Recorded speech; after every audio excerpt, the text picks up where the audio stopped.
I'd like to take a quick break to thank Fence Armor for sponsoring today's video. A few months ago, I used Fence Armor's lineup of products to protect the posts of our AC fence cover. Our fence is holding up great. I love that we don't have to worry about our lawn equipment damaging the bottom of the posts. Now it's time to protect the posts of our vinyl fence. We had this fence installed when we moved into this house a few years ago.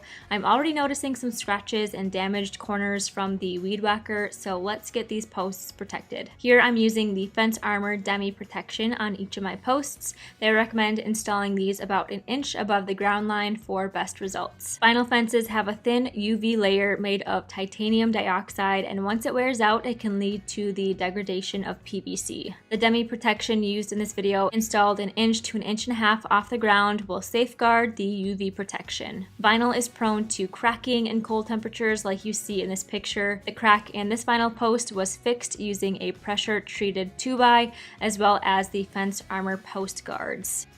The Demi post protectors are also suitable for corners. They overlap like you see here. When vinyl fences are hit with weed trimmers, they tend to turn to chalk due to their thin walls, and certain filaments in weed trimmers have colors like black, orange, or green, which can leave marks on the vinyl. Fence Armor being washable, you can easily remove the marks with a soapy towel. They have all sorts of colors and sizes available on their website. I will link these Fence Armor Demi post protectors below. You can use code Stefani12 for a 12% discount on your Fence Armor purchases.